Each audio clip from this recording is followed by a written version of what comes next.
Good morning friends, स्वागत है आपका आपके प्लेटफॉर्म RWS सिविल सर्विसेज पर। और मैं तैयार हूँ NCERT सार बैच की क्लास के साथ। मध्यकालीन भारत अभी चल रहा है और मध्यकालीन भारत में हम लोग चोल साम्राज्य पढ़ रहे। ध्यान रखेंगे, अगर कोई दिक्कत होती है तो सबसे पहले चैट के माध्यम से वही पूछेंगे, क्योंकि क्लास के बीच में चैट देखना संभव नहीं होता है और क्लास का रिदम भी बिगड़ता है। प्रायः जो चैट आते हैं वो अप्रासंगिक ही होते हैं, बहुत प्रसंग वाले नहीं होते। एक कन्फ्यूजन होता है कि इस बार जो सैटरडे को टेस्ट होना है वह कहाँ से होगा। मैंने कहा था कि यह पूरा का पूरा टेस्ट एंशियंट इंडिया से होगा। हालांकि प्रेफर किया जाएगा कि जहाँ तक टेस्ट हो चुका है उसके बाद के क्वेश्चन को अधिकता में लिया जाए। मैक्सिमम 20 क्वेश्चन ही हम लोग कर सकते हैं, इससे अधिक तो नहीं कर पाएंगे। तो यह कहना भी कि बहुत अधिक प्रश्न का ले लीजिए, खूब भारी भारी, अब भारी क्या होता है? समझ बनेगी तो सभी, समझ नहीं बनेगी तो सभी भारी लगेगा, समझ बनेगा तो सभी हल्का लगेगा। अगर आपको प्रश्न हल्के लग रहे हैं इसका मतलब आपकी समझ बन गई है। तो इसके लिए मुझे निर्देशित करने की आवश्यकता नहीं है। ये ऑनलाइन एजुकेशन के का एक दोष रहा है कि बच्चे खुद तैयारी नहीं करेंगे या बच्चे खुद प्रिपेयर नहीं करेंगे और बार बार टीचर को कहेंगे। जैसे बच्चे को खुद समझ में नहीं आएगा, वो कहेगा कि मुझे तो कुछ समझ में आया ही नहीं। तो भाई आपको समझ में नहीं आया तो इसका मतलब है कि आपको दोबारा पढ़ना पड़ेगा, बार बार पढ़ना पड़ेगा। एक बार आप सोचते हैं कि आप सबसे बड़े धरती पर के कालिदास हैं, वह तो संभव है नहीं। आपको बार बार पढ़ना पड़ता है, हमने भी किया है और जितने भी लोगों ने विद्वता हासिल की है सबने उसको बार बार ही पढ़ के किया है। तो अधैर्य की स्थिति होती है, धैर्य नहीं होता है जीवन में। अभी हमें थोड़ी से यहाँ पर आ, इसलिए ऑफलाइन क्लास थोड़ा सा, जो कोरोना के दौरान 2 साल जो बच्चे ने पढ़ाई नहीं की है ना, उनको विशेष तौर पर ये दिक्कत हो रही है। उनको लगता है सब कुछ अपनी दुनिया हमारे ही हिसाब से चल रही है, जबकि हमें क्या करना है, अपने आप में सबसे पहले अधिक सुधार लाने की कोशिश करनी चाहिए। चलिए, आ, एक बार मैं चैट देखूंगा फिर क्लास की शुरुआत करूंगा वहीं से जहां से कि क्लास हमने क्लोज किया था। Very good morning, good morning Eklavya ji, री नीतू, प्रीति। आ, चलिए, मेरा दोनों क्वेश्चन सही था। सोमव्रत जी का कहा बिल्कुल ठीक है। क्वेश्चन तो सही होना ही चाहिए, क्योंकि जो क्वेश्चन पूछा गया है वह तो सीधा सीधा आपके PDF से होता है। सारे प्रश्न आपके PDF से होते हैं और ये हर बच्चे का होना चाहिए। लेकिन मैं देखता हूँ कि लगभग कमोबेश 50% बच्चे ही इसको सही उत्तर दे पाते हैं, जितने अटेम्प्ट करते हैं। जितने हैं उसके हिसाब से देखा जाए तो पॉइंट पॉइंट पॉइंट में जा करके आपके आंसर सही मिलेंगे। तो जब बच्चों ने एडमिशन लिया है, जितने भी बच्चों ने एडमिशन लिया है, तो यह सोच के लिया होगा ना कि मेरा कोई उद्देश्य है जीवन का। तो मेरा उद्देश्य क्या है जीवन का, ये आपने भुला दिया।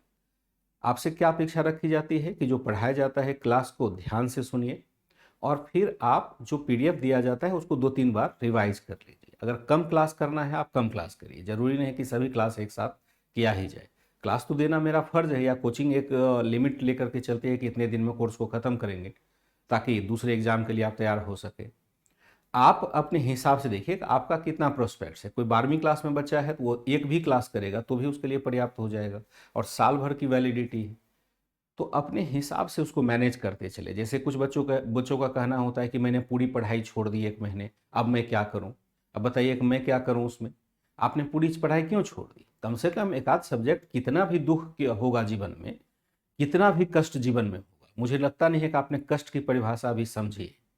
तो अगर जीवन में बहुत अधिक कष्ट होगा तो भी आपने उस कष्ट को नहीं समझा, जो जिसको हम कष्ट कहते हैं, दुख कहते हैं।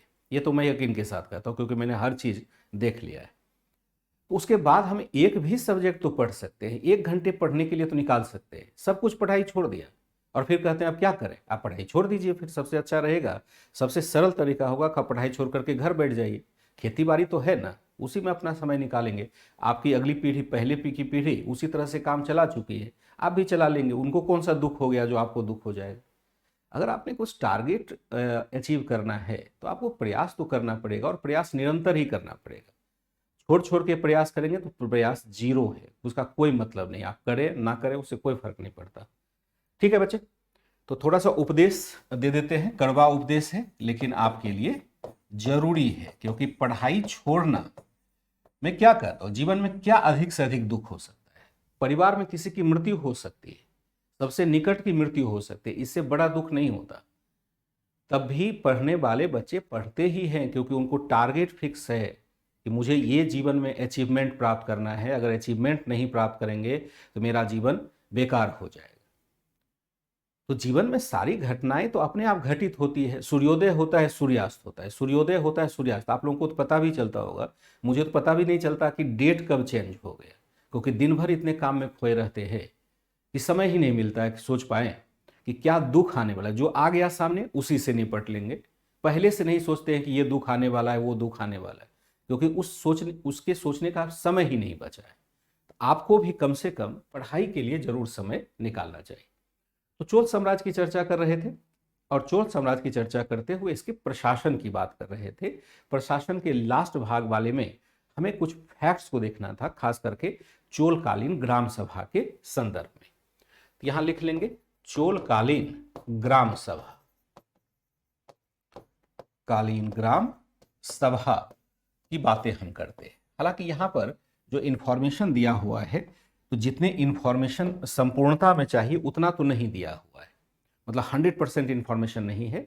लेकिन इस इंफॉर्मेशन का जो अभी मैं लिखाने जा रहा हूं, इसको जब मैंने राष्ट्रकूट वाला पढ़ाया था प्राचीन भारत में, उसके साथ अगर मैच करके देखेंगे तो फिर आपको मिल जाएगा। राष्ट्रकूट वाला मेडेवल में ही पढ़ाया था ना, जो त्रिपक्षीय संघर्ष आया था, तो वहाँ अगर मैच करके पढ़ाएंगे तो थोड़ा सा आपका ये मिस मैच नहीं होगा, मतलब एक परफेक्ट मिल जाएगा। फिर भी मैं प्रयास करूंगा कि आउट ऑफ एनसीईआरटी जा करके एक दो लाइन एक्स्ट्रा लिखा दूं, ताकि दिक्कत नहीं है। चोल प्रशासन में क्या था? चोल प्रशासन में प्रशासन की सबसे बड़ी विशेषता क्या थी? बड़ी विशेषता यहां पर ग्रामीण स्वायत्तता थी।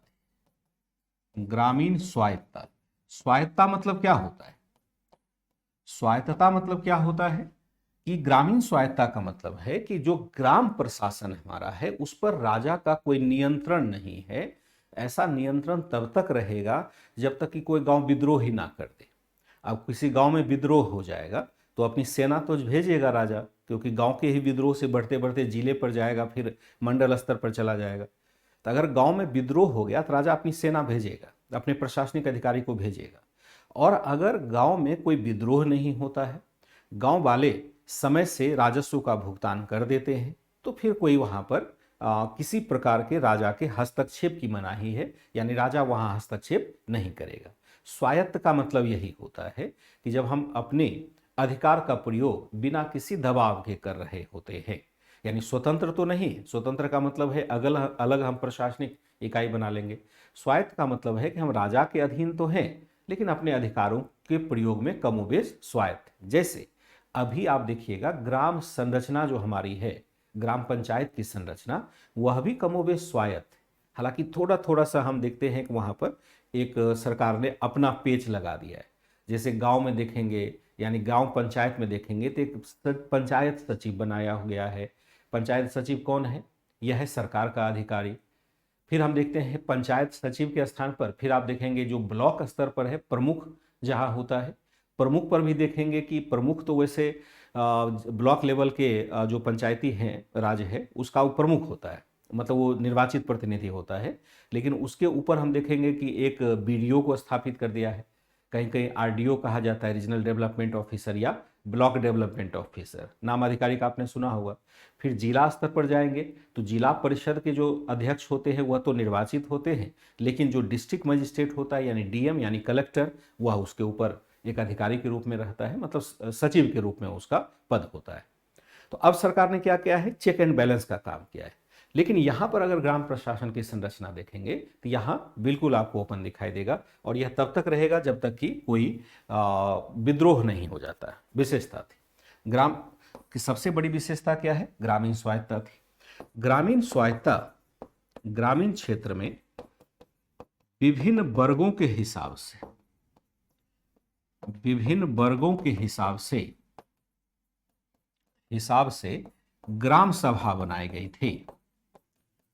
ग्राम सभा बनाई गई थी, विभिन्न वर्गों के हिसाब से ग्राम सभा बनाई गई थी। यहां लेंगे उदाहरण, एग्जाम्पल लेंगे किस प्रकार की ग्राम सभा बनी है। जैसे सभा, ये क्या थी? ब्राह्मणों के गांव की सभा थी, ब्राह्मणों के गांव की संस्था थी।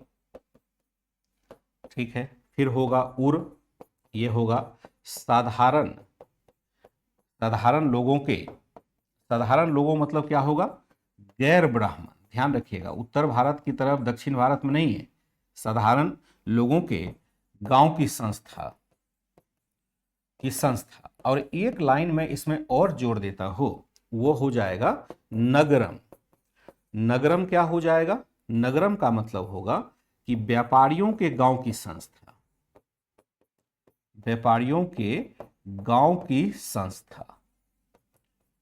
जहां केवल व्यापारी रहते थे उस गांव में इस प्रकार की संस्था स्थापित की जाती थी, नगरम, उर और सभा।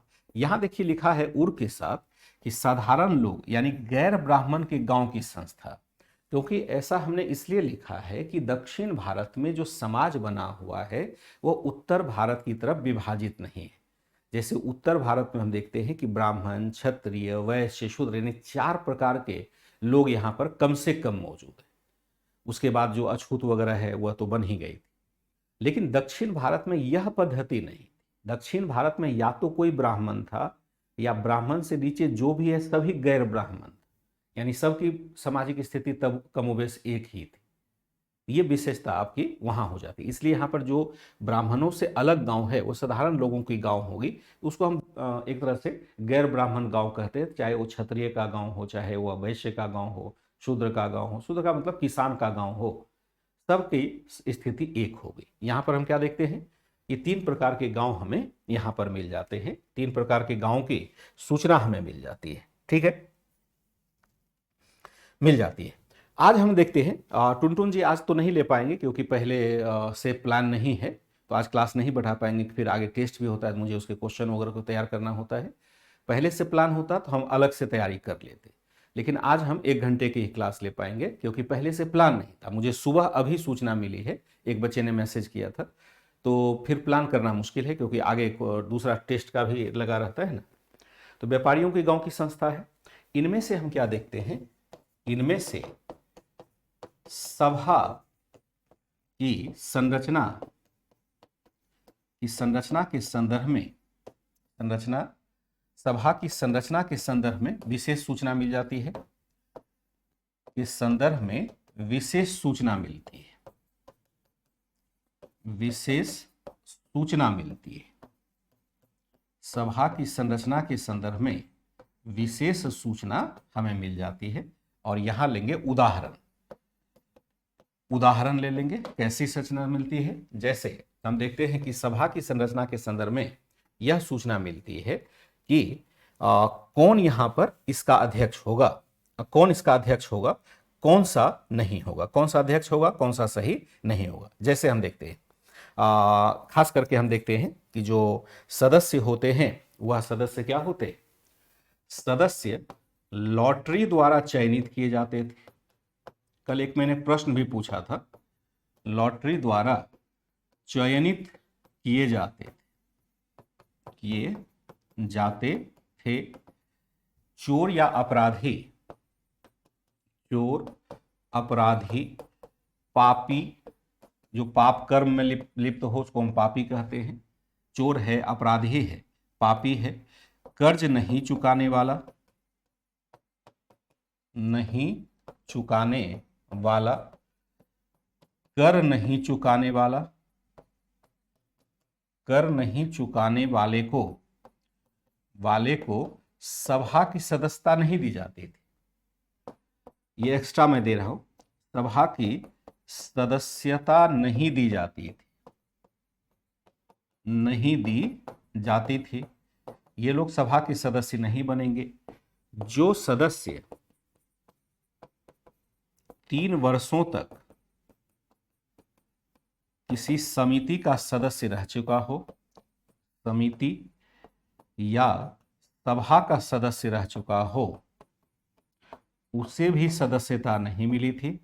सदस्य रह चुका हो उसे भी सदस्यता नहीं मिलती थी, उसे भी सदस्यता नहीं मिलती थी, नहीं मिलती थी। ठीक है, जिसके पास 1.5 एकड़ से जिसके पास 1.5 1/2 एकड़ से कम भूमि हो उसे भी सदस्यता नहीं मिलती थी, सदस्यता नहीं मिलती थी। इसके अतिरिक्त मिलती थी, इसके अतिरिक्त सभी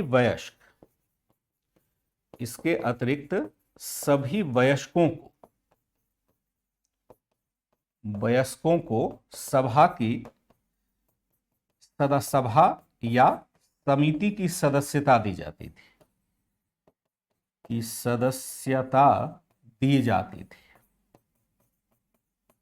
सभा या समिति की सदस्यता दी जाती थी। क्या लिखा हमने? इनमें से सभा की संरचना के संदर्भ में विशेष सूचना मिलती है। उदाहरण के लिए सभा सदस्य जो है लॉटरी द्वारा चयनित किए जाते थे।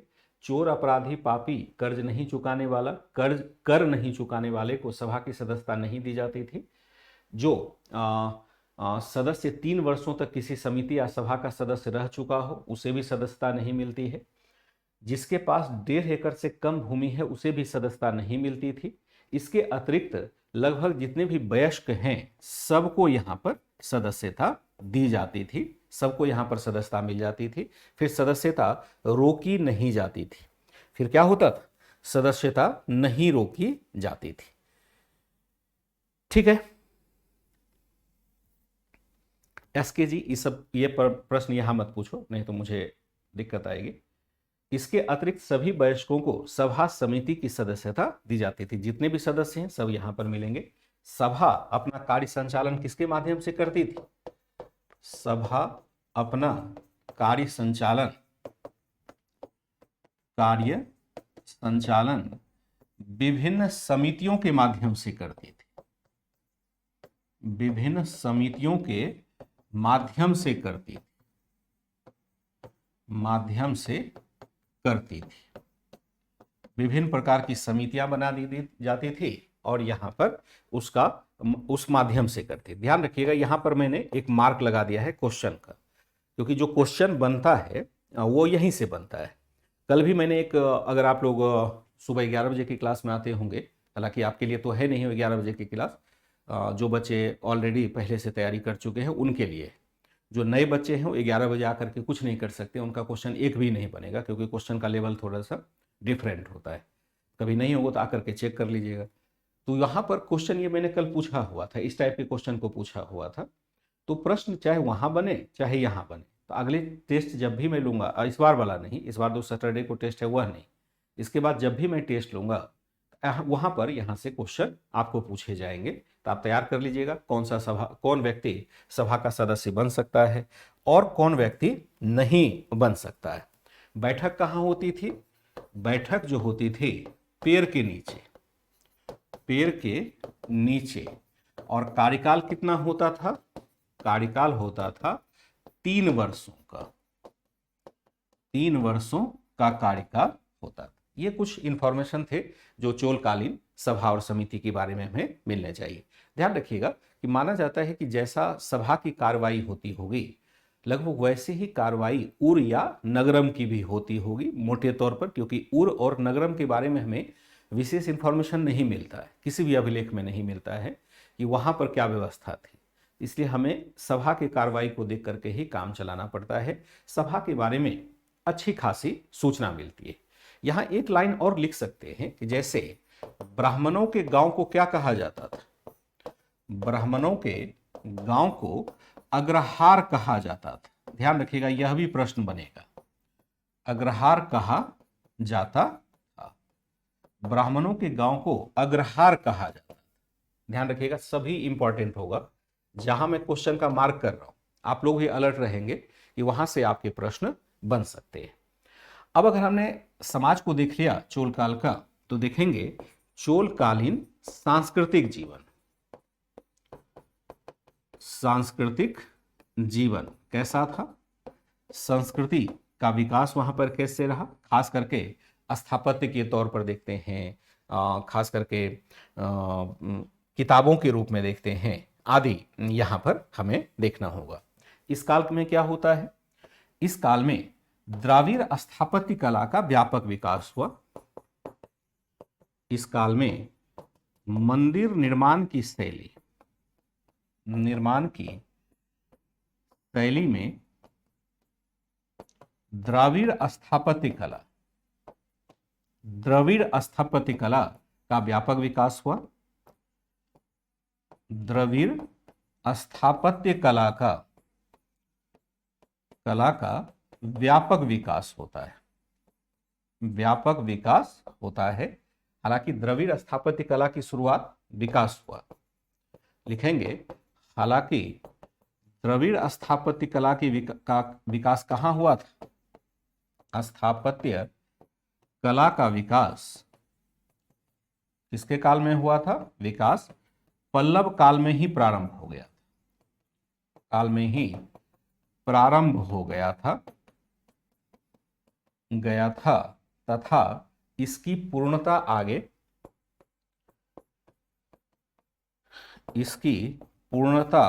आगे कब मिलती है? आगे विजयनगर काल में होती है। विजयनगर काल में प्राप्त होती है। इसकी पूर्णता आगे विजयनगर के काल में होती है। अब सांस्कृतिक जीवन में देखें तो स्थापत्य कला की सबसे पहले चर्चा करेंगे। इस काल में मंदिर निर्माण की शैली में द्रविड़ स्थापत्य कला का विकास होता है। हालांकि द्रविड़ स्थापत्य कला का विकास पल्लव काल में प्रारंभ हो गया था तथा इसकी पूर्णता आगे विजयनगर काल में प्राप्त होती है। देखिए होता क्या है कि मंदिर निर्माण की हम 3 शैलियों की चर्चा करते हैं। जब आगे पढ़ेंगे एडवांस लेवल पर, यहाँ पर तो एक साथ नहीं दिखाया गया है। तो मंदिर निर्माण की हम 3 शैलियों की चर्चा करते हैं प्राचीन या पूर्व मध्यकालीन भारत में। पहला जो है वह नागर शैली है, दूसरा बेसर शैली है और तीसरा द्रविड़ शैली है। 3 प्रकार की शैली हमें मंदिर निर्माण के लिए दिखाई देती है। जैसे अगर मैं भारत के नक्शे को दिखाऊं, अगर पूरा नक्शा मेरे पास हो तो, पूरा नक्शा तो मेरे पास नहीं है तो स्वाभाविक है कि मैं पूरा नक्शा आपको नहीं दिखा पाऊंगा, लेकिन अगर मैं मैप यहाँ ड्रॉ कर दूं आपके लिए तो भी काम चल जाएगा। हालांकि ड्रॉ करने में दिक्कत क्या है कि वो गलती हो जाता है, मतलब प्रॉपर जब तक कोई ज्योग्राफी का ही नहीं होना तब तक मैप को ड्रॉ करना जरा मुश्किल हो जाता है। फिर भी चलिए मैं एक प्रतीकात्मक मैप को लेकर के आपको दिखाता हूँ। ठीक है, मान के चलते हैं ये श्रीलंका है, इसको मैं लिख देता हूँ प्रतीकात्मक, क्योंकि ये हमारा मैप ओरिजिनल नहीं है। जानते हैं कि मैप का विरूपण करना एक अपराध भी है, इसलिए मैंने प्रतीकात्मक लिख दिया। अब देखिए भारत ये है, तो भारत यहाँ पर 3 भागों में मोटे तौर पर विभाजित आपको दिखाई देगा। एक हम देखते हैं यहाँ से यहाँ तक नर्मदा नदी से ऊपर, फिर हम देखते हैं दूसरा कृष्णा नदी तक, और तीसरा हम देखते हैं यहाँ दक्षिण का भाग। मोटे तौर पर आप 3 भागों में दिखाएंगे। जैसे हम इसको कहते हैं उत्तर भारत कहते हैं, इसको हम कह देते हैं दक्कन कह देते हैं, और इसको हमने कहा दक्षिण। क्लियर बात है। अब यहां पर मंदिर निर्माण की जो शैली विकसित होती है, किस प्रकार की शैली का विकास हुआ, तो जो नर्मदा नदी से ऊपर विकसित हुआ इसको हम कहते हैं नागर शैली। ठीक है, विंध्य पर्वत से ऊपर है, यहां जो विकसित होता है उसको हम कहते हैं वेसर शैली, और जो नीचे विकसित होता है इसको हम कहते हैं द्रविड़ शैली। 3 प्रकार के मंदिर निर्माण की शैली हमें दिखाई देती है। एक उत्तर भारत में जिसको हम नागर शैली कहते हैं, सबकी विशेषता अलग है। जैसे आप यहां पर देखेंगे नागर शैली में, तो नागर शैली के जो मंदिर बने होंगे ना, आपको इस रूप में दिखाई देंगे। एक प्लेटफॉर्म बना होगा, इस पर हमने एक गेट लगा दिया और इस पर हमने चढ़ने के लिए सीढ़ी भी बना दी, और इस पर जो मंदिर बनाएगा वह बनेगा इस रूप में, इसका शिखर बनेगा इस रूप में। यहाँ झंडा लगा दीजिए और यहाँ पर आमलक की स्थापना कर दीजिए। तो नागर शैली के मंदिर को जब भी देखेंगे तो वह शिखर आपका कोणीय होगा, एक कोण जैसा वह बनाएगा। कभी भी आप देखिएगा, क्योंकि आगे एडवांस लेवल पर आपको पढ़ना होगा, और हो सकता है कि सांस्कृतिक विकास में कहीं पढ़ें तो ये चैप्टर मिल जाएगा, फिर वहाँ स्किप कर देंगे। क्योंकि मैंने देखा था कि जो वो चैप्टर था, इसी चैप्टर में आगे जो मैं कराऊंगा तो उसमें राजपूत राजवंश के बारे में चर्चा कुछ की गई है जो ऑलरेडी हम लोग कर चुके हैं, तो वहाँ फिर करने की हमें आवश्यकता नहीं होगी। अगर बेसर शैली में देखें तो बेसर शैली में भी बेसिकली क्या होगा यहां पर भी आपको इसी रूप में यह दिखाई देगा। मैं थोड़ा सा यहां कर देता हूं ताकि जगह मिल पाए। अगर यहां देखें तो यहां पर हम क्या देखेंगे, आधार तो लगभग ऐसा ही रहेगा, इसी पर एक प्लेटफॉर्म पर बनाएगा। ठीक है, हमने गेट बना दिया। यहां हमने क्या देखा कि जो इसका शिखर होगा वो इस टाइप से बनेगा, शिखर इसका इस टाइप से बनेगा। दोनों के शैली में अंतर आपको लग रहा है ना। पहला हमने क्या देखा कि पहला हमने देखा द्रविड़ शैली, एग्जैक्ट ये नहीं है, थोड़ा सा और डमरूकार हो जाएगा। यहां देखेंगे इस टाइप से बना। बेसर शैली में हमने देखा इस टाइप से बन जाता है, इसका शिखर आपका चेंज हो जाता है, आंतरिक साज सज्जा भी चेंज हो जाएगा। और द्रविड़ शैली को देखें तो यहां पर भी आप मान लीजिए कि यह है एक पूरा परिसर बना हुआ है और यहां हमने गेट लगा दिया। ठीक है, और यहां जो हमें शिखर दिखाई देगा वह इस रूप में दिखाई देगा। कैसे दिखाई देगा, इस रूप में दिखाई देगा। अब देखिए तीनों शैली अलग अलग है, बेसर शैली, नागर शैली और द्रविड़ शैली को हम अलग अलग देखते हैं। नागर है, ये आपका बेसर हो जाएगा, ये होगा द्रविड़ शैली। अभी हम किसकी बात कर रहे हैं, हम बात कर रहे हैं द्रविड़ शैली, इस शैली की बात कर रहे हैं ना। तो इस शैली के मंदिर कब बनते हैं, पल्लव काल से बनने लग जाते हैं। चोल काल में इसका बहुत विकास होता है और आगे विजयनगर के काल में सबसे अधिक विकास होता है। जैसे यहां देखेंगे कि गुप्त काल में मंदिर बनने लग जाते हैं और गुप्त काल में नागर शैली के मंदिर बनने लगते हैं। अब गुप्तोत्तर काल या पूर्व मध्यकाल तक जाते जाते बहुत बड़े बड़े मंदिर बनने लगते हैं। यहां देखेंगे चालुक्यों के अधीन इस शैली चालुक्यों के अधीन इसका विकास होता है और फिर आगे चलकर राष्ट्रकूट आदि काल में ये बहुत अधिक विकसित हो जाता है। फिर आप देखेंगे कि विजयनगर के शासनकाल में भी इसका विकास होता रहता है। तो जो हमने लिखा था उसका मतलब यही था।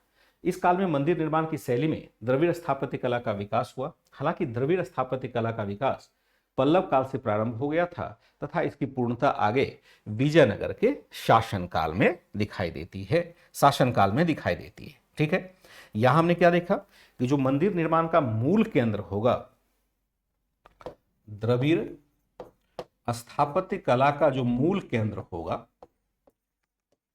कला का मूल केंद्र किसके अधीन, केंद्र जो होगा चोलों के अधीन, चोलों के अधीन। सबका अलग अलग होता है, ध्यान रखिएगा, अधीन। यहां पर सबसे मूल केंद्र जो हो जाएगा वह हो जाएगा तंजौर। तंजौर को ही हम क्या कहते हैं, तंजावुर भी कहते हैं। यहां हम क्या देखते हैं, दो मंदिर बड़े फेमस हैं। पहला आप देखते हैं राज राजेश्वर अथवा बृहदेश्वर मंदिर। बृहदेश्वर मंदिर यहां पर देखेंगे, ये क्या है, शिव मंदिर, शिव मंदिर है। और दूसरा जो देखेंगे ये हो जाएगा आपका गंगई कोंडचोलपुरम, कोंडचोलपुरम मंदिर। और यह मंदिर भी क्या होगा, शिव मंदिर। मंदिर किसने बनवाया, राजेंद्र फर्स्ट ने बनवाया और ये बनाया राज फर्स्ट ने बनवाया, इसको राज फर्स्ट ने बनवाया। गंगई कोंडचोलपुरम और राजेश्वर या बृहदेश्वर मंदिर है, ये बड़े विशाल मंदिर थे। अगर इसकी संरचना आप देखें तो संरचना आपको इस रूप में दिखाई देगी। खास करके देखिए, ये है बृहदेश्वर मंदिर का ही परिसर है। मैंने कल आपको बताया था कि जो मंदिर है वो क्या है, एक बहुत बड़े चाहर दीवारी के अंदर घिरा हुआ है। आप देखिए कितना बड़ा एरिया इसका है और यहाँ पर ये मंदिर है, मंदिर जो हमने अभी बना के दिखाया। यहां देखेंगे कि वैसी ही संरचना मिलती है आगे। ये गेट है, इसको हम गोपुरम कहते हैं। इसको हम कहेंगे तो यहां जो मंदिर का शिखर होगा इसको हम कहेंगे विमान। ठीक है, विमान मतलब फाइटर प्लेन मत कहिएगा। और ये है मुख्य द्वार, मुख्य द्वार को हम क्या कहते हैं, गोपुरम कहते हैं। मुख्य द्वार को हम गोपुरम कहते हैं। जो मंदिर का शिखर है उसको हम विमान कहते हैं और जो मुख्य द्वार का शिखर होता है, मुख्य द्वार पर भी बड़ा भव्य शिखर यानी मेन गेट जो बनाया जाता था, बड़ा भव्य बनाया जाता था, उसको हम गोपुरम कहते थे। नाम याद रखिएगा, क्वेश्चन यहां से आएगा। तो हम पूरा परिसर देखते हैं मंदिर का बना हुआ, इसमें बहुत सारे भवन बने हुए हैं। मैंने पहले कहा कि शिल्पी वगैरह भी उसमें रुक जाते हैं, शिल्पी भी उसमें रहने लग जाते हैं, बहुत सारे कारीगर उसमें रुकने लग जाते हैं। तो मंदिर का परिसर बड़ा भव्य, उत्तर भारत में जनरली ये भव्य परिसर वाला मंदिर आपको नहीं दिखाई देगा। ये विशेष तौर पर आपको दक्षिण भारत में दिखाई देगा। अगर संरचना के तौर पर देखें तो ये आपको जो दिखाई दे रहा है ये आपका हो जाएगा गोपुरम। गेट है, गेट की ऊंचाई इतनी अधिक होती है कि ये शिखर से भी, ये है विमान, शिखर से भी कभी कभी ऊंचा हो जाता है इसका गेट। कि गांव में देखा होगा आपने कि बहुत सारे लोगों का घर बढ़िया नहीं होगा लेकिन वो गेट बड़ा बढ़िया बनाता है, ताकि उसी से देख करके पता चला कि अंदर कितनी समृद्धि। गांव में नहीं बल्कि शहरों में भी यही होता है कि हमने बाहर के रूम को या गेट को इतना भव्य बना दिया, दूर से ही देखे लगेगा कि लोग बड़ा समृद्ध है, लेकिन अंदर पता चला कि कुछ है ही नहीं। हालांकि मंदिर के साथ यह नहीं, मंदिर की भव्यता दिखाने के लिए गेट बनाया जाता था ताकि लोग दूर से देखिए। अब कितनी मंजिल बनाई गई, ये गेट है, गेट से कितना ऊपर मंजिल बना दिया गया है ताकि भव्यता इसकी निर्धारित हो सके। ठीक है, ये था कुछ उदाहरण हमने लिया था आपके लिए ताकि आप इसको देख पाए। हमने क्या देखा, तंजौर या तंजावुर में यहाँ पर विशेष तौर पर हम देखते हैं द्रविड़ स्थापत्य कला का निर्माण होता है। जो मंदिर का निर्माण है वह क्या है, मंदिर के शिखर का निर्माण पिरामिड शैली में होता था। मंदिर के शिखर का निर्माण कैसे हो रहा है, शिखर का निर्माण पिरामिड शैली में होता था, पिरामिड शैली में होता था। पिरामिड का मतलब होता है एक के ऊपर एक ऐसे बनाता जाना, रेखीय शिखर नहीं, पिरामिड शैली में होता था। इसे हम क्या कहते हैं, इसे विमान कहा जाता था, इसे विमान कहा जाता था, इसे विमान कहा जाता था। क्या कहा जाएगा, विमान कहा जाएगा। मंदिर के शिखर का निर्माण कैसे होगा, पिरामिड शैली में होगा और इसे हम विमान करेंगे। फिर हम देखते हैं गर्भगृह के आगे, गर्भगृह के सामने स्तंभ वाला, स्तंभ युक्त मंडप होता था जहां देवताओं के लिए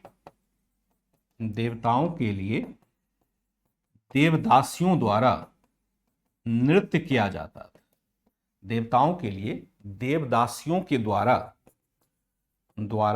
नृत्य किया जाता था। अब देवदासी परंपरा है, किया जाता था। देवदासी मतलब ऐसी महिला, देवदासी मतलब क्या होगा, देवदासी मतलब होता है ऐसी महिला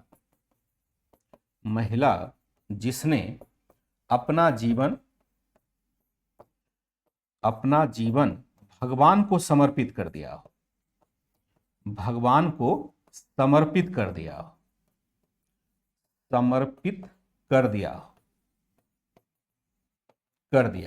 आगे चल करके यह एक कुप्रथा बन जाती है। आगे चल करके यह क्या होगा, एक कुप्रथा के रूप में स्थापित हो जाती है। देखिए बड़ा कॉम्प्लिकेटेड है अपना धर्म भी, और कभी कभी जो कुप्रथा है उसके ऊपर बहुत लोग बात नहीं करते। तो मंदिर के शिखर का निर्माण पिरामिड शैली में होता है जिसे विमान कहा जाता है।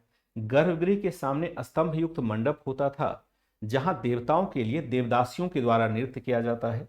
देवदासी कौन होते हैं, ऐसी महिला जिसने अपना जीवन भगवान को समर्पित कर दिया, मतलब कि हम भगवान के लिए ही बने हुए हैं, तो उसको हम देवदासी कहते हैं। देवदासी यानी देव का दासी, देवता का दासी।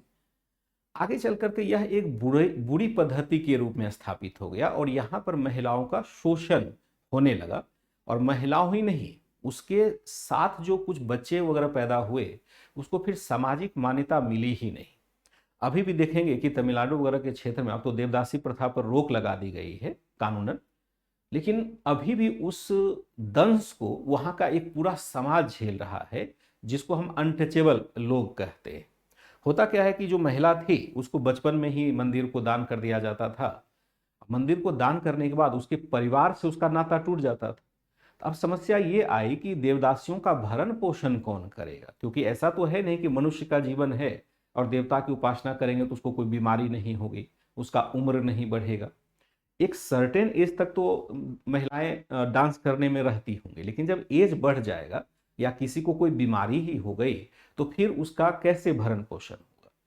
तो क्या किया गया कि एक एक देवदासी या एक देवदासी के समूह को एक ब्राह्मण के यानी जो पुजारी थे उनके साथ इंटरेक्ट कर दिया गया कि एक ब्राह्मण पुजारी जो है एक समूह को संभालेगा, एक समूह को संभालेगा तो बड़ी अच्छी व्यवस्था बनाएगी। लेकिन दिक्कत क्या है कि फिर मॉनिटरिंग उस पर नहीं हो पाता है, और मॉनिटरिंग नहीं हुआ तो धीरे धीरे उसका शोषण होने लगा। फिर बड़ी मुश्किल हो गई और इतनी बुरी परंपरा के रूप में यहाँ स्थापित हो गई एक समय कि सरकार को इस पर प्रतिबंध लगाना पड़ गया था। तो देवदासी क्या है? ऐसी महिला है जो देवताओं को समर्पित होती है और मंदिरों में नृत्य करती है। ठीक है, मंदिरों में हम क्या देखते हैं कि मंदिरों में चारों तरफ, मंदिरों के चारों तरफ परिक्रमा पथ का, परिक्रमा का मतलब क्या होता है? घूमना, घूमने वाले, मतलब पता नहीं आप लोग क्या अर्थ निकाल लेंगे, इसलिए समझ, परिक्रमा पथ मतलब होता है पथ यानी मंदिर का चक्कर लगाने वाला पथ, मंदिर का चक्कर लगाना। अभी भी हम करते हैं क्या? मंदिर का चक्कर लगाते हैं? कभी मंदिर गए हैं कि नहीं? मंदिर अगर गए होंगे, क्योंकि मैं तो बड़ा महसूस करता हूँ सब चीज़ को, मुझे कभी कभी धर्म के नाम पर हंसी भी आती है। ऐसा नहीं है कि मैं धार्मिक नहीं हूँ, इस बात से बिल्कुल आप मत करिएगा कि मैं धार्मिक नहीं हूँ, व्यक्तिगत जीवन में मैं भी धार्मिक हूँ। लेकिन असल क्या, मंदिर में जाता हूँ ना कभी कभी जब मौका लगता है, ऐसे तो रोज जाना नहीं होता है, तो मुझे थोड़ी सी हंसी आ जाती है, क्योंकि मैंने इतिहास में पढ़ा हुआ है कि धर्म को तो हम लोगों ने ही बनाया है अपनी ज़रूरतों के हिसाब से। वहाँ पर देखते हैं कि बहुत सारे भक्तों को कि चारों तरफ घूम घूम कर कैसे वो, मतलब पहले तो चारों तरफ अपने आप घूमेंगे, मतलब एक जगह खड़े होकर के चारों तरफ घूमेंगे और अपना मंत्र बुदबुदा रहे होंगे। ये प्रक्रिया कब प्रारंभ हुई पता है? ये बहुत बाद में जाकर के प्रक्रिया प्रारंभ हुई, जब हमने भगवान गणेश को देखा कि भगवान गणेश ने एक स्थिति स्थापित की। जब वो देवताओं के मध्य एक कंपटीशन हुआ कि सबसे बड़ा देवता कौन होगा, तो भगवान गणेश तो चूहे पर चलने वाले लोग थे, तो बड़े स्लो चलते थे, थोड़ा शरीर भी हेल्दी था, उनके लिए जीतने की कोई गुंजाइश ही नहीं थी। कार्तिकेय सबसे तेज थे, जो भगवान गणेश के ही भाई थे, क्योंकि वो मोर पर चढ़ रहे होते थे, और मोर बहुत तेजी से उड़ता है, बहुत तेज उसकी गति होती है दौड़ने में। वो तेजी, जिस कहा गया कि वही देवता सर्वश्रेष्ठ होगा जो पूरे ब्रह्मांड का चक्कर लगा करके जल्दी से ब्रह्मा विष्णु महेश के पास आ जाएंगे, उन्हीं को सर्वश्रेष्ठ घोषित कर दिया जाएगा।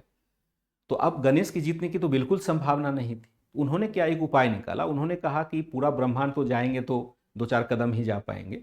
उन्होंने अपने माता पिता यानी शिव और पार्वती का ही 3 बार उन्होंने चक्कर लगा लिया और कहा कि माता पिता से बड़ा कोई नहीं है विश्व, कोई भी ब्रह्मांड नहीं है।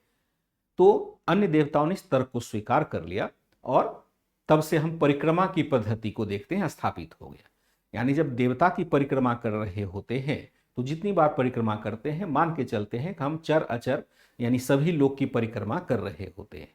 तो आप हर मंदिर में देखिएगा, जो नया मंदिर बना है उसकी बात ही अलग है, लेकिन प्रत्येक मंदिर में देखेंगे जो खास करके उत्तर भारत में है, दक्षिण भारत में है, शिखर बीच में है और उसके चारों तरफ घूमने के लिए जगह बना होता है, उसको हम परिक्रमा पथ कहते हैं। यानी हम मंदिर के बाहर से भी घूम सकते हैं, और उत्तर भारत में देखिएगा कि जो भगवान होते हैं वो बीच में स्थापित किए जाते हैं। खास करके जैसे अभी सावन चल रहा है, तो सावन के दौर में हम जाते हैं मंदिर, तो वहाँ देखिएगा भगवान शिव को दीवार में नहीं होते बल्कि बीच में होते हैं, और भगवान शिव के चारों तरफ आप अंदर मंदिर में भी घूम सकते हैं और बाहर में भी घूम सकते हैं।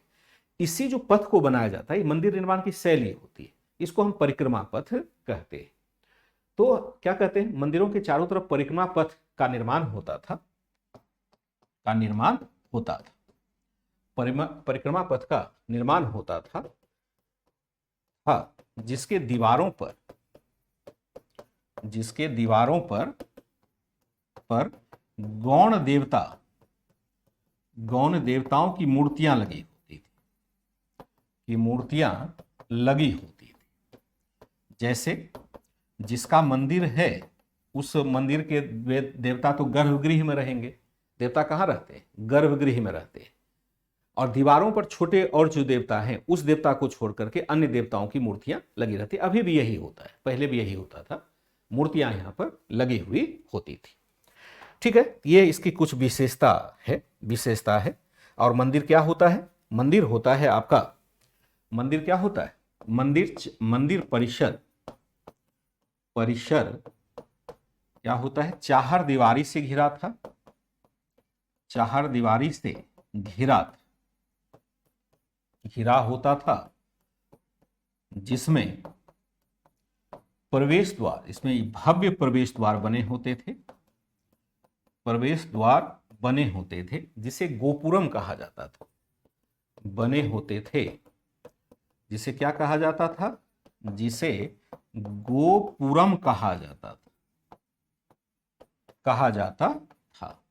इसे क्या कहा जाएगा, गोपुरम। याद रखिएगा, ये सारे क्वेश्चन आएंगे, विमान वाला क्वेश्चन आएगा, ये सब सारे क्वेश्चन आपके आएंगे, क्योंकि कल्चर वाले में ये भाग में ये प्रश्न पूछा ही जाता रहा है।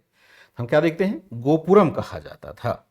ठीक है, यहां हम क्या देखते हैं कि मंदिरों का खर्च जो है, मंदिरों का खर्च कहां से चलता था, मंदिरों का जो खर्च चलता था राजा द्वारा दिए गए भूमि अनुदान से। मंदिरों का हम खर्च देखेंगे तो कहां से चलेगा, कि राजा दो भागों से चल सकता है, दो प्रकार से चल सकता है। पहला हम देखेंगे, राजा द्वारा दिए गए कर मुक्त भूमि अनुदान से, भूमि अनुदान, जिसको हम क्या कहते हैं, इसको कहते हैं देवदान, यानी देवताओं को हमने दान कर दिया। दूसरा है व्यापारियों के द्वारा दिया गया बड़ा बड़ा अनुदान, इससे भी मंदिर के खर्च चलते थे। अभी भी कमोबेश यही होता है, राजा द्वारा दिए गए कर मुक्त भूमि अनुदान से चलता था, और व्यापारियों के द्वारा भी बड़े बड़े दान किए जाते थे, बहुत अधिक संपत्ति मंदिरों के पास आ जाती थी इस क्रम में, तो वहां से भी मंदिरों का खर्च चलता था। चूंकि शिल्पी तथा व्यापारी मंदिर कार्य से जुड़े शिल्पी चूंकि मंदिर में ही रहते थे, मंदिर या मंदिरों में ही रहते थे, तो परिसर क्या होगा, तो मंदिर परिसर बड़ा होता था, मंदिर परिसर क्या हो जाता था, बड़ा होता था। चूंकि सभी लोग मंदिर के अंदर ही रहते थे, तो मंदिरों का परिसर जो आवास स्थल है वह बहुत बड़ा हो जाता है, मंदिरों का आवास स्थल क्या हो जाएगा, बहुत बड़ा हो जाता था। इसको हम आसानी से देख सकते हैं। ठीक है, फिर हम देखते हैं कि यहाँ पर बहुत सारे मंदिरों का निर्माण करते हैं। आगे हम क्या देखते हैं, कालांतर में हम क्या देखते हैं कि मंदिर कार्य से जुड़े शिल्पी चूंकि मंदिरों में ही रहते थे, आगे मंदिर परिसर बड़ा होता था। इस मंदिर निर्माण शैली को जैसा हमने पहले भी लिखाया, निर्माण शैली को कालांतर में होयसल शासक तथा विजयनगर शासक द्वारा भी आगे बढ़ाया गया, विजयनगर शासकों द्वारा भी आगे बढ़ाया गया, शासकों द्वारा भी आगे बढ़ाया जाता है। ठीक है, इस काल में हम देखते हैं अन्य कला की अगर चर्चा करें तो अन्य कला हो जाएगा, जैसे धातुओं तथा पत्थरों से मूर्ति निर्माण कला का विकास, पत्थरों से मूर्तियों के निर्माण की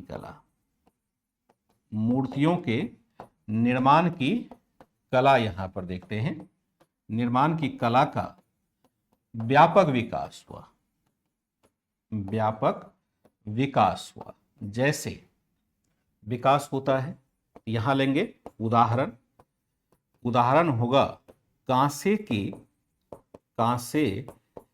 से निर्मित नटराज प्रतिमा।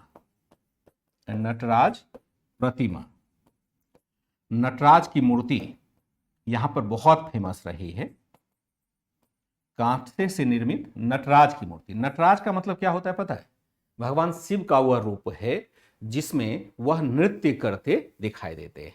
नटराज का मतलब क्या होगा, भगवान कृष्ण आ,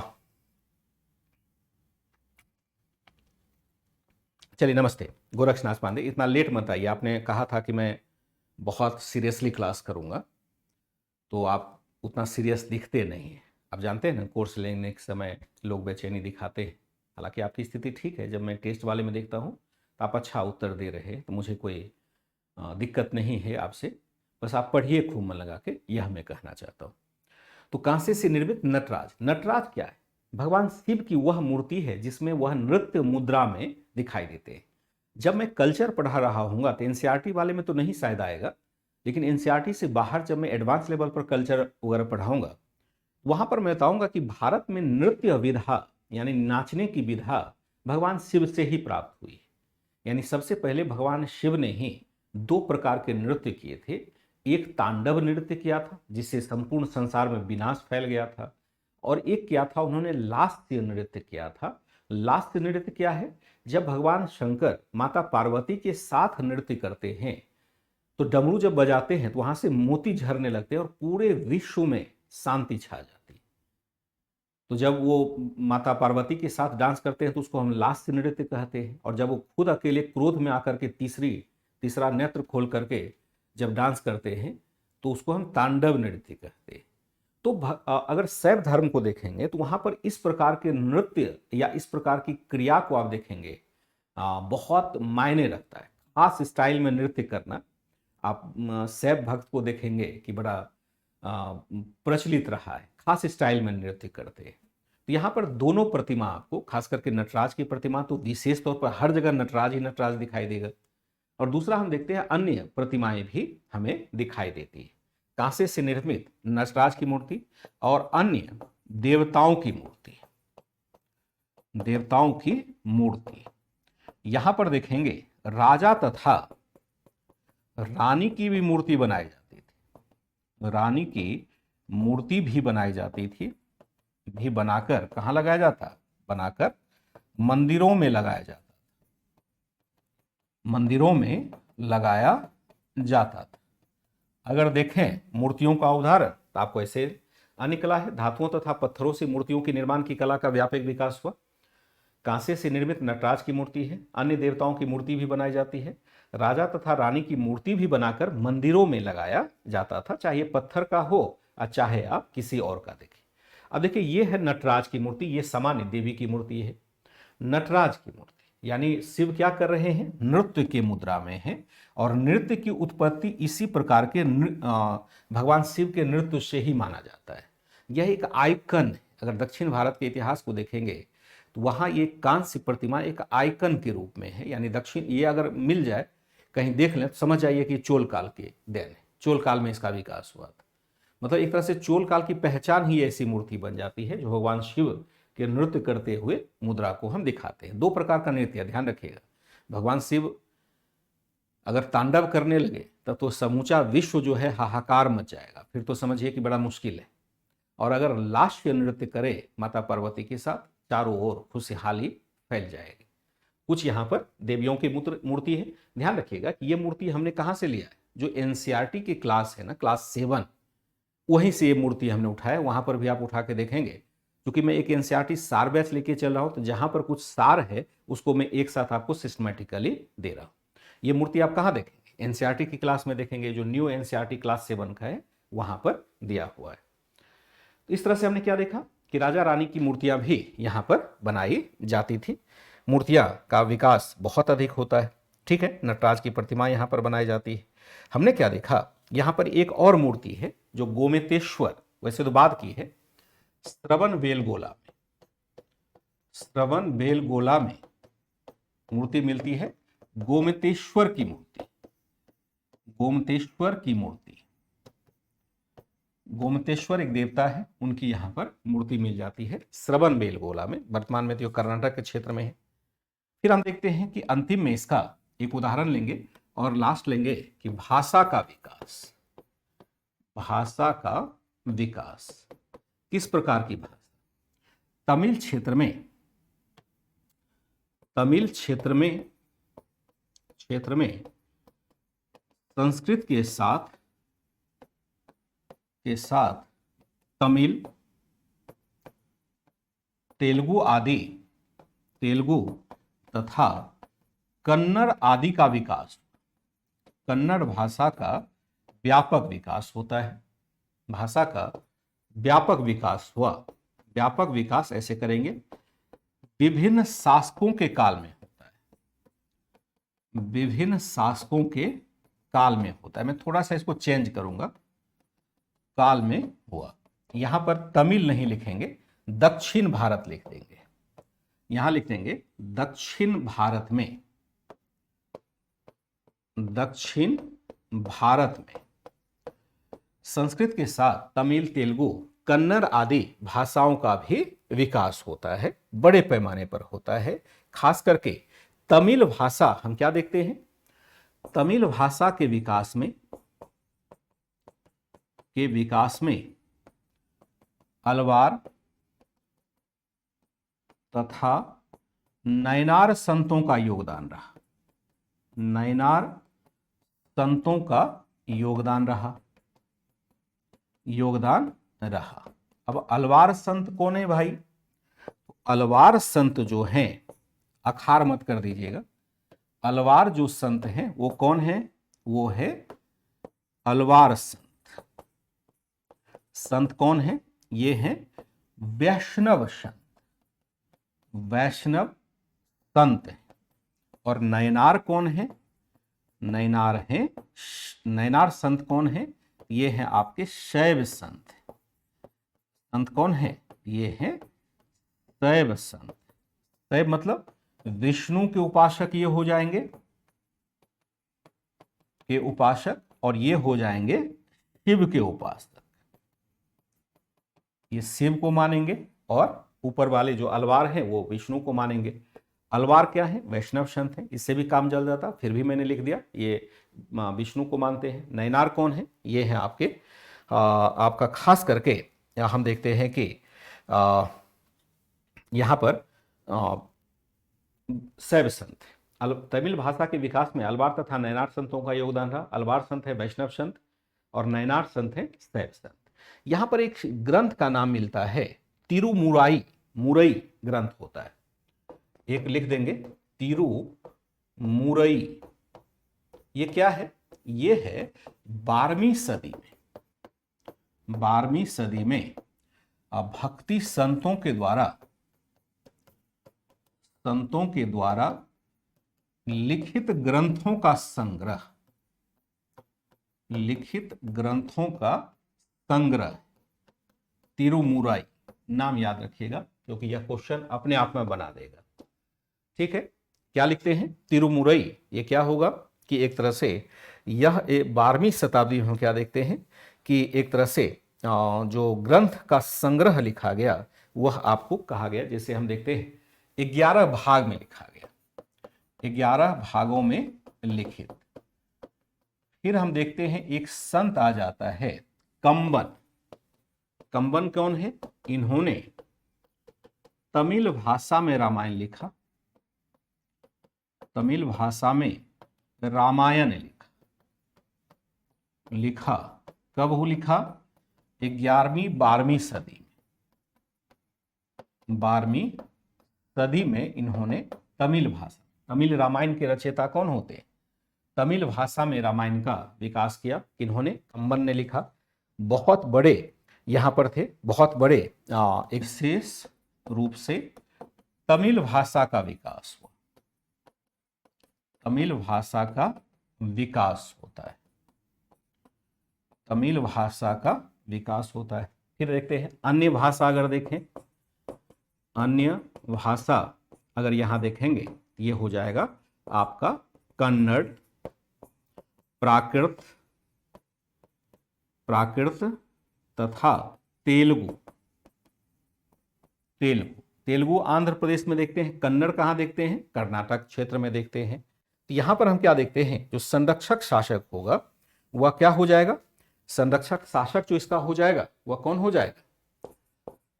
संरक्षक शासक जो हो जाएगा वह आपका हो जाएगा खास करके यहाँ पर जो आप देखते हैं राष्ट्रकूट है, होयसल है, चालुक्य है, या ऐसे कर सकते हैं चालुक्य, राष्ट्रकूट और होयसल, होयसल शासक। ये क्या करते हैं, यहां पर इन सभी भाषाओं का संरक्षण करते हैं। इन सभी भाषाओं का ये क्या करते हैं, संरक्षण करते हैं। ठीक है। राष्ट्रकूट हमने देखा कि यहाँ पर बहुत बड़े संरक्षक बन जाते हैं, बहुत बड़े संरक्षक बन जाते हैं। राष्ट्रकूटों को देखें तो एक बहुत बड़ा संरक्षक बन जाता है। खास करके इसका जो एक शासक होगा, इसका एक शासक है खास करके अमोघ वर्ष, एक कन्नड़ भाषा का विशेष विद्वान था। राष्ट्रकूट शासक अमोघ वर्ष, शासक अमोघ वर्ष क्या था, अमोघ वर्ष कन्नड़ भाषा का विद्वान था। फिर हम देखते हैं दो तीन और भी लेखकों का नाम लिखेंगे। जैसे हम देखेंगे तीन लेखकों का यहां पर विशेष नाम से लिख सकते हैं, और एक हो जाएगा पंपा रन पोन। ये क्या है, कन्नड़ भाषा के विद्वान, कन्नड़ भाषा के महान विद्वान, महान विद्वान पंपा, रन और पोन। तीनों नाम याद रखिएगा क्योंकि इसकी चर्चा आगे एडवांस लेवल पर भी आपको करनी होगी। ये तीनों कन्नड़ भाषा के बहुत बड़े विद्वान थे। एक आता है आपका नन्नैया, ये क्या है, तेलुगु भाषा के विज्ञान, तेलुगु भाषा के विद्वान थे, विद्वान। इन्होंने क्या किया, इन्होंने तेलुगु भाषा में,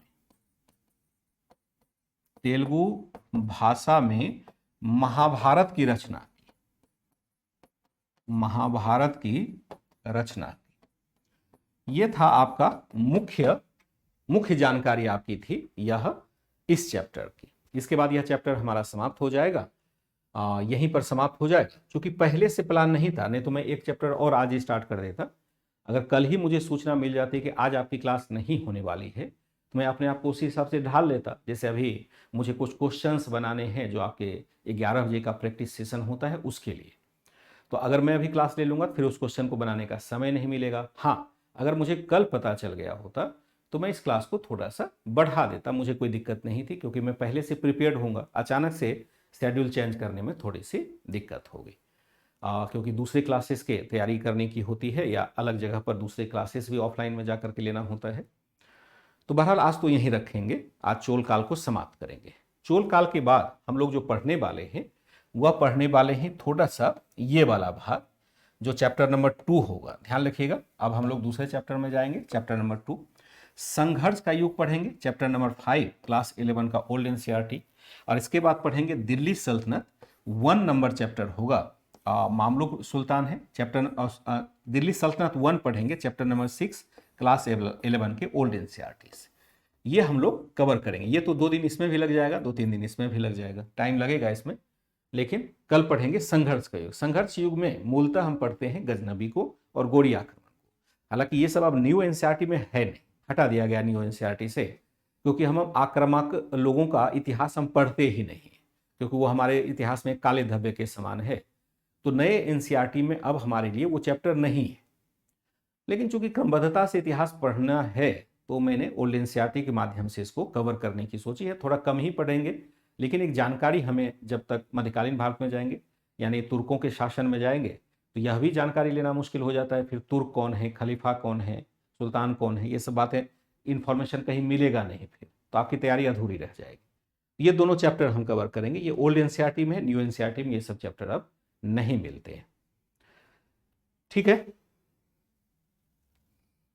मैम की प्रैक्टिस सेशन होता है इसलिए ले लेंगे, कोई दिक्कत नहीं है। हर थर्सडे को ले लें, पहले से हम कर लेंगे, पहले से हम कर लेंगे। आगे से अगर जैसे आप पता चल गया, मुझे नहीं आइडिया था किस दिन प्रैक्टिस सेशन होता है, तो आगे से मैं पहले से प्लान करके रख लूँगा और मुझे तो मौका मिल जाएगा 2 घंटे पढ़ाने का। वैसे भी 10 दिन में उनकी क्लास खत्म हो जाएगी, मैं 2 घंटे ही रोज़ पढ़ाऊँगा, आप निश्चिंत रहिएगा। 10-15 दिन में जैसे क्लास समाप्त होती है मैं डेली सेशन ये 2 घंटे का ही लेने वाला हूँ, ताकि आपके कोर्स को तेज़ी से आगे बढ़ाया जा सके। फिर आधे टाइम में कोर्स खत्म हो जाएगा, क्योंकि डबल टाइम हम दे पा रहे होंगे। ठीक है बच्चे, चलिए यहाँ लेते हैं विराम और करते हैं द एंड लिख करके क्लास को बंद। ठीक है, मैं मिलता हूँ 11 बजे जो यूट्यूब का सेशन होता है उस पर। Bye and take care.